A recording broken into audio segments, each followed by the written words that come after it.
আপনারা এই ব্যস্ত রাস্তার মধ্যে কতক্ষণ দাঁড়িয়ে দাঁড়িয়ে আমাদের যে পুতুল নাটকটি দেখলেন, আমরা মজা করে এই পুতুল নাটকটি করেছি সহজ ভাষায়, মানুষের ভাষায় কিছু বিষয় আপনাদের সামনে উপস্থাপিত করার চেষ্টা করেছি।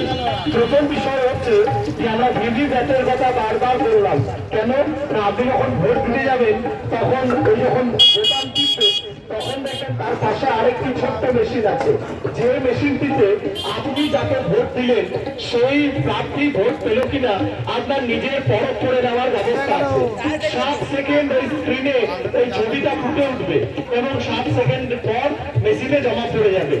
আপনি 7 সেকেন্ড পর বুথ থেকে বেরিয়ে আসবেন যাতে করে আপনার পরবর্তী ভোটার আপনি বুথ ছাড়ার আগেই দেখে না ফেলে আপনি কাকে ভোট দিলেন। তাহলে ভোটের গোপনীয়তা বজায় থাকবে যদি 7 সেকেন্ড অপেক্ষা করেন, ভিভিপ্যাট দেখেন এবং কাগজটি মেশিনে জমা করার পর আপনি বেরিয়ে আসেন। দ্বিতীয় বিষয় হচ্ছে যে দেখুন, নির্বাচন কমিশন এবার যে ঘোষণাপত্র দিয়েছিল একদম শুরুতেই, তাতে দেখা গেছে ভারতবর্ষে ভোটার সংখ্যা নারী পুরুষ প্রায় কাছাকাছি, অথচ দেখা যায় পুরুষের ভোটদানের যা হার তার থেকে মেয়েদের কম। তার মানে এখনো আমাদের বাড়ির মেয়েরা সবাই ভোট দিতে যায় না। আমরা অনুরোধ জানাচ্ছি, এটা গণতান্ত্রিক দেশ, এখানে যেমন ছেলেদের অধিকার তেমনি মেয়েদের অধিকার, তাই ছেলে মেয়ে উভয়ই সমান অধিকারে ভোটটা দেবেন।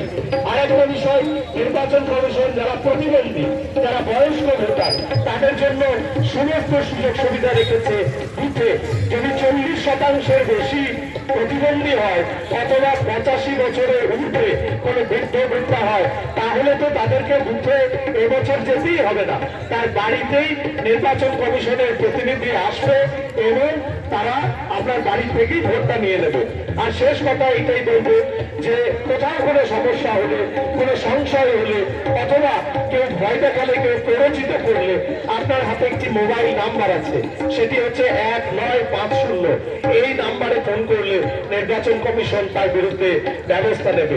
আমরা এত কথা বলছি এই কারণে যে আগামী 13ই মে যে লোকসভা নির্বাচন, সেই লোকসভা নির্বাচন সুষ্ঠু শান্তিপূর্ণভাবে যাতে সফল হয় তার জন্য আন্তরিকভাবে মানুষের কাছে, এই ভোটারদের কাছে দায়বদ্ধ কালনা 1 নম্বর ব্লক প্রশাসন।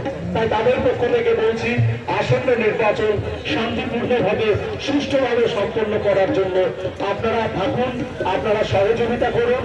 কালনা 1 নম্বর ব্লক আপনাদের সঙ্গে আছে, নির্বাচন কমিশন আপনাদের সঙ্গে আছে।